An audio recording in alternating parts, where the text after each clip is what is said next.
Bonsoir et bienvenue dans cette nouvelle édition de l'émission Agir ensemble. Cette semaine, il sera question de la conservation de notre espace marin. Notre invité, c'est Monsieur Hugues Vitry, qui est le président de l'organisation MMCO. On va découvrir avec Hugues ce que c'est que MMCO. Hugues Vitry, bonsoir. Bonsoir. Avant d'entrer dans le fond de notre émission, où il sera question aujourd'hui de l'aspect découverte du fond marin, nous vous causons également de la conservation, mais vous êtes originaire vous-même de Suyac, un village extraordinaire. Tu peux raconter un peu votre enfance dans ce village? Eh bien, je suis né à Suyac en 1956. Ma famille, j'ai grandi à Suyac jusqu'à mon adolescence. En fait, Suyac, c'est vraiment le village le plus au sud de l'île Maurice, vraiment au fond de la poche, où on dit que là-bas, la mer, c'est la mer et les hommes sont les hommes. Donc, c'est vraiment, la mer est très forte et les hommes aussi sont d'un caractère assez trempé. Donc, voilà un petit peu ce que je peux dire de Suyac. Mais Quand on parle de Suyac, Hugues Vitry, il y a des endroits emblématiques comme Grigri, le jardin de Telfer. Alors, quand on y arrive, c'est toujours le calme de la mer. Alors, ça vous rappelle toujours des choses, Grigri, jardin de Telfer? vous savez, j'ai habité pas très loin de ces deux endroits. Et c'est vraiment l'endroit où, avec mon père, mes frères, on allait vraiment se ressourcer le soir jusqu'au coucher de soleil. Et on se mettait soit sur un banc au Telfer, Mhm. et soit, des fois, on allait au gris-gris. Mais très souvent, on passait notre temps au batelage. L'image que j'ai dans ma tête quand je pense au jardin de Telfer, où la mer est un peu difficile, mais les enfants du village apprennent à nager et nagent au jardin, à la mer, dans le jardin. Et des fois, il y a des gens qui nagent aussi à Grigri, où ce n'est pas conseillé. Il faut savoir que ces deux endroits sont réputés dangereux pour la nage, Mhm. pour la natation. Il y a même des panneaux Dangerous Bathing. Mhm. Vous savez, mais quand on vit dans ce lieu, c'est peut-être une obligation de nos parents de nous forcer à apprendre à nager Mhm. dans des endroits comme ça pour pouvoir un jour nous sortir d'un embarras si jamais ça se présentait. Mhm. Donc, les enfants, soit d'eux-mêmes apprenaient en suivant les autres à nager dans ces endroits à fort courant, parce que vous savez, la barrière étant toute proche et la mer étant assez forte, des grosses vagues rentrent dans le lagon et Mhm. toute cette eau qui rentre dans le lagon est drainée à l'intérieur du courant et à l'intérieur du lagon, et ça crée un courant assez énorme. Et on apprend à faire avec, on apprend à nager avec. Vous êtes souvent présenté comme un amoureux de la mer. Alors, comment est-ce que on devient un amoureux de la mer? Et aujourd'hui, je pense que vous en avez fait votre métier. Vous savez, il y a un dicton dans le Sud qui dit: quand votre nombril est jeté dans l'eau, vous appartenez à la mer. OK. Donc, je suis né pas très loin du jardin Telfer. Et à l'époque, je crois que c'était la tradition, quand un bébé naît, le placenta était jeté à la mer. Mhm. Donc, j'appartiens en quelque sorte à la mer, et c'est un dicton, mais dans mon cas, c'est réel. Parce que j'ai toujours eu cette envie de revenir à la mer, et l'appel de la mer est beaucoup plus fort. Même quand j'étais en Europe, que tout le monde me disait: reste ici, qu'est-ce que tu vas aller faire à l'île Maurice? Pourquoi tu rentres à l'île Maurice? Mhm. Mes oncles, mes frères, ma famille, mes amis, les Mauriciens qui étaient là-bas, et l'appel de la mer était plus fort. Je sais que vous êtes très, très impliqué dans tout ce qui est fonds marins, découverte de la faune et de la flore, la protection, la conservation. Que cela a besoin d'être protégé? Vous Qu'est-ce qu'on savez, y trouve avant tout au fond de voilà, la mer? on ne protège ce que l'on aime et on aime ce qu'on connaît. Mhm. Donc, notre but premier, c'est de faire connaître ce qu'on aime. Mhm. Et parce que quand vous êtes dans la mer, quand vous vous rentrez dans la mer, c'est quelque chose de tout à fait... parce que tout le monde croit qu'il faut prendre une fusée, aller dans l'espace sidéral pour découvrir une autre planète. Non, on vit dans un monde où il y a deux planètes différentes, la planète Terre et la planète mer. Et où, quand l'homme traverse cet élément, cette surface lisse des fois, ou même des fois tumultueuse, vous entrez dans un élément qui est une nature différente, mais qui fait aussi que nous, hommes, on change de nature. Ici, nous sommes collés au sol. Si je saute, je retombe. Et là-bas, quand je rentre sous l'eau, je deviens en apesanteur, je deviens un astronaute, je deviens un oiseau, je deviens un poisson. Je peux bouger dans les 3 dimensions et je réalise le rêve le plus fou de l'enfant.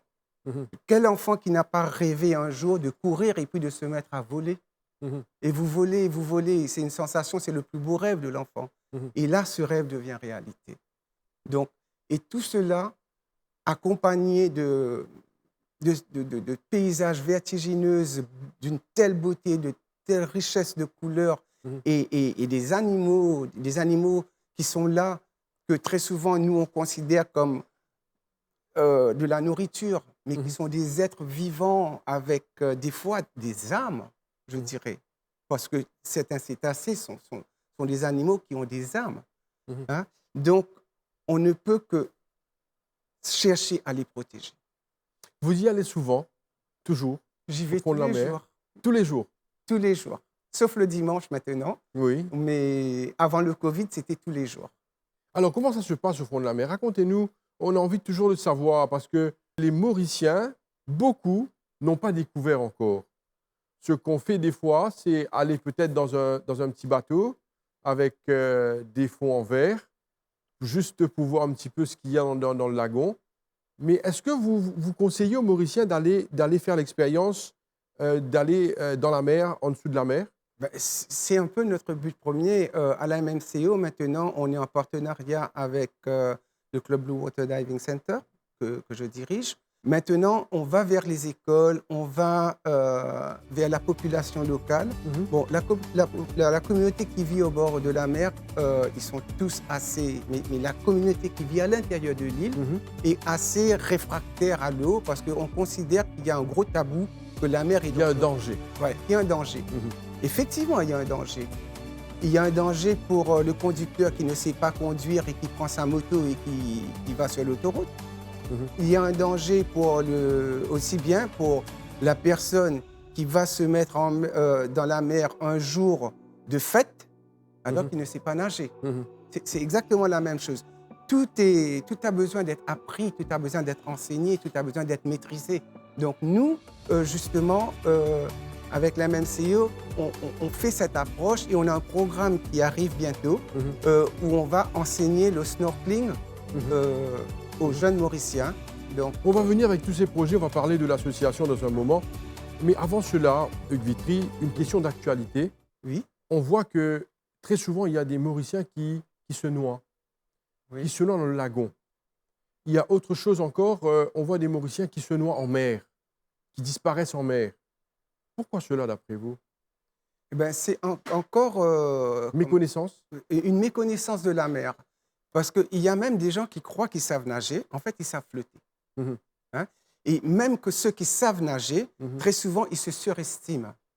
Donc, il y a toujours un trade-off, il y a un compromis à faire. Donc, quand on ne sait pas nager, il faut essayer de rester là où on a pied.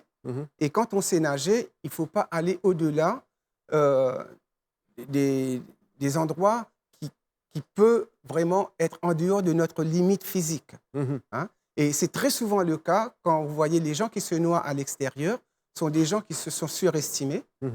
Et les gens qui se noient à l'intérieur du lagon ou qui se font emporter par le courant, c'est peut-être parce qu'ils ne savent pas nager ou parce qu'ils résistent.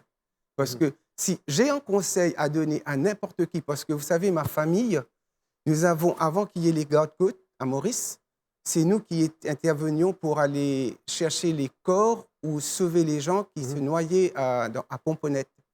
Hein, cet endroit tout près de Saint-Félix. Oui, très connu pour les cas de noyade. Pour les cas de noyade. Parce que justement, vous avez un courant scélérat qui arrive derrière vous et qui vous pousse à aller dans le courant. Mhm. Donc, ce genre de choses, si jamais une personne est prise dans un courant, Mhm. il faut se laisser aller et demander à ceux qui restent à terre d'appeler les secours Mhm. et se laisser Transporté. transporter et attendre dehors que les secours viennent. Mhm. Il ne faut pas lutter. Même si vous gagnez 1 centimètre par, par, par 30 secondes, Mhm. la mer ne va pas faiblir, mais vous allez faiblir. Mhm. À un moment, vous allez laisser tomber. Alors, c'est un message qu'on envoie à tous ceux qui s'aventurent en mer. Parce que à entendre les cas de noyade à chaque semaine, chaque week-end, c'est pas évident. Le message, je pense qu'il faudrait toujours faire très attention quand on s'aventure, que ce soit dans le lagon ou dans la grande mer. Oui, ici aussi, je dois ajouter quelque chose. Il y a aussi un phénomène de congestion ou d'hydrocution Mhm. qui peut arriver quand les personnes font la fête, ils ont bu, ils ont mangé, il fait très chaud et qu'ils se jettent à l'eau. Et là, on peut faire une congestion parce qu'il y a une réaction du corps qui fait euh, que on se met à régurgiter et très souvent ça passe et on perd connaissance aussi très souvent. On est de retour sur le plateau de l'émission Agir ensemble. Notre invité, c'est Monsieur Hugues Vitry, qui est le président de l'organisation MMCO. Hugues Vitry, c'est quoi MMCO? La MMCO, en fait, c'est l'acronyme pour Marine Megafauna Conservation Organization. En fait, pour résumer, c'est une organisation qui œuvre pour la préservation et la conservation de la mégafaune mauricienne. En fait, ça englobe tous les animaux qui sont gros et qui sont en danger, comme les tortues, les requins et les baleines. Tortues, requins, baleines, est-ce que cela existe dans nos mers? Parce que il paraît que beaucoup de Mauriciens n'ont jamais vu de tortue dans nos mers, jamais vu de baleine, ni de requin. Effectivement, parce que très souvent, on regarde les films, on pense que ces choses-là se passent à l'étranger. Mhm. Laissez-moi vous annoncer quelque chose, peut-être beaucoup de Mauriciens l'ignorent. La zone des Mascareignes est considérée comme un hotspot de la biodiversité marine Mhm. au monde. Et nous comptons, je pense, une quinzaine d'espèces de cétacés différents qui comprennent les baleines et les dauphins. Et nous avons une quarantaine d'espèces de requins qui vivent dans nos eaux. Et les tortues, sur les 7 espèces qui vivent dans le monde, on en a 4 dans nos eaux mauriciennes, dont 2 qui sont plus couramment rencontrées quand on fait du snorkeling ou quand on plonge, c'est la tortue verte et la tortue imbriquée. Hugues Vitry, une question. Ça m'a taraudé l'esprit pendant un moment. Comme vous êtes là, vous êtes la personne idéale pour répondre à cette question. Pourquoi est-ce qu'il y a des attaques de requins sur les côtes réunionnaises Oui. et pas à Maurice? Bon, il y a une différence énorme entre l'île Maurice, Mhm. hein, la morphologie, la géométrie de l'île Maurice, Mhm. et l'île de la Réunion. L'île Maurice commence sur un plateau qui s'étale vers le nord et qui s'étale sur le plateau continental qui n'est pas très profond. Quand je dis pas très profond, 300 mètres, c'est pas très profond Mhm. quand on a 4000 mètres de l'autre côté. D'accord. Voilà. Donc, c'est ce plateau qu'on appelle le plateau mauricien, après le plateau Saya des Malas, Mhm. Nazareth, Mhm. et tout ça là. Et tout ce plateau qui monte jusqu'aux Maldives et même jusqu'au sud de l'Inde Mhm. sont des plateaux peu profonds à comparer avec le reste. Par exemple, le sud de l'île Maurice, c'est exactement comme l'île de la Réunion, où l'île de la Réunion est un cône qui remonte des abysses. Mhm. Il y a 4000 mètres et c'est un volcan qui est remonté de 4000 mètres. Il y a un petit bout qui émerge. D'accord. Donc, Mhm. pour vous expliquer un petit peu mieux, c'est que les requins, ils se nourrissent entre 300 mètres et la surface. Les requins qu'on connaît, nous, Mhm. les plus souvent. Il y en a plus profond. Voilà, oui. Hein. Mais imaginez, nous avons un plateau qui descend comme ça, 300 mètres, c'est loin. Oui. Et il y a beaucoup de nourriture sur un plateau. Mhm. Mais sur un cône, 300 mètres, c'est tout près du bord parce que c'est très profond après. OK. Donc, il y a une couronne autour de l'île de la Réunion qui fait que les requins se rapprochent très, très près Mhm. parce qu'ils n'ont pas d'autre choix de, De de, s'approcher. ouais, Oui, de l'île. oui. Ils sont tous rapprochés de l'île parce que les 300 mètres, c'est très près de l'île.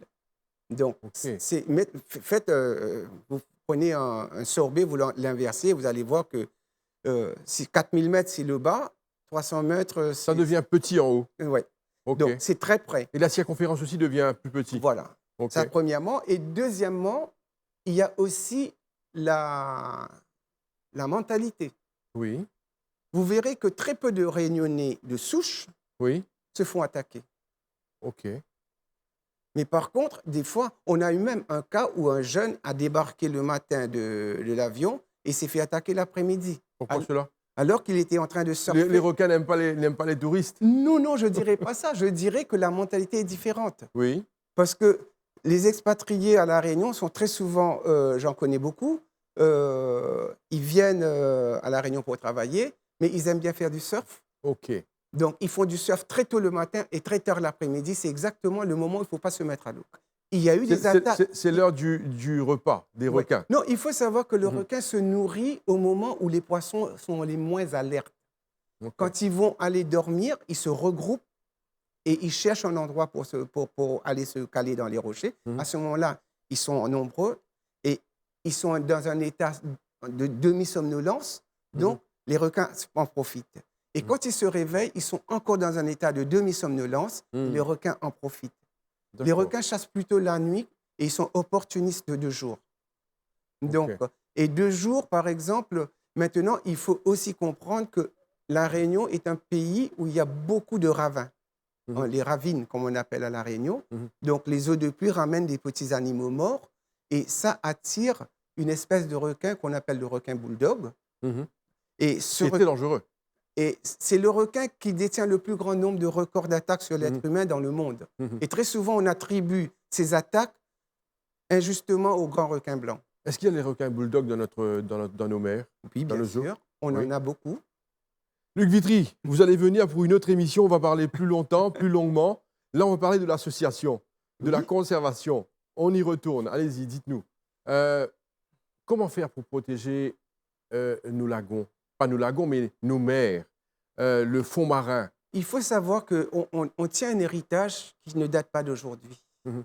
Parce que dans les années 60, 50, 60, 70, l'île Maurice utilisait le DDT massivement dans les champs de canne, dans les jardins potagers. Mhm. Et ce DDT, très souvent, par ignorance, les gens allaient laver les citernes dans les rivières. Mhm. Et ça a emmené vraiment beaucoup de poisons et dans les rivières et dans le lagon.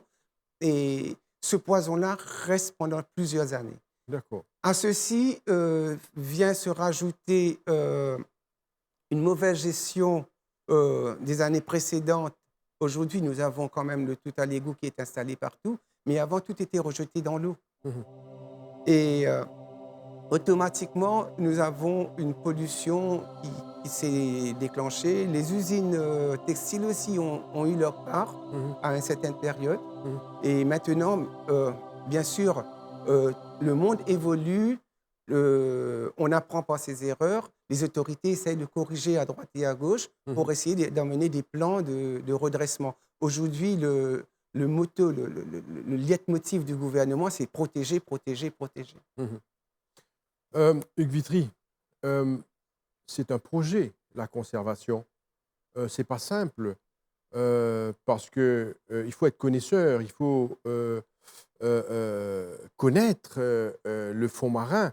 Aujourd'hui, comment est-ce que l'ONG fonctionne? Est-ce que vous avez des experts? Est-ce qu'il y a des gens que vous avez fait venir à l'île Maurice pour un constat de la situation? Comment ça se passe? Disons, quand on a commencé notre ONG, on a commencé les observations à partir de 2009 de façon régulière et systématique. Mhm. Hein? Et puis, on a vu qu'il y avait un manque quelque part. Et il faut dire que je suis aussi membre de la MMCS, la Mauritius Marine Conservation Society, Mhm. et je suis toujours membre de cette organisation. Et à un moment, on s'occupait à la MMCS de tout. Hein? Mhm. Mais étant donné que chaque personne de bonne volonté a des autres obligations, parce que vous savez, c'est quelque chose qui demande beaucoup de ressources financières et humaines. Donc, on ne peut pas tout faire. Donc, à un moment, étant donné que moi, j'avais déjà les ressources en hommes et aussi en logistique, en bateau, en essence, donc on a créé l'association pour continuer ce travail de préservation, surtout de la mégafaune, parce que pour ce qui est coraux, nous avons déjà d'autres organisations qui le font, mais pour la mégafaune, on voyait vraiment qu'il y avait un manque et on a essayé de combler ce manque. Vous avez parlé d'un projet un peu plus tôt, d'aller vers la population. Est-ce que vous pouvez nous donner plus d'informations, plus de détails sur ce projet que vous avez? Nous protégeons ce que nous aimons et nous aimons ce que nous savons. Donc, s'il n'y a pas de connaissance de quelque chose, d'une chose, quand on connaît quelque chose, on l'aime, cette chose.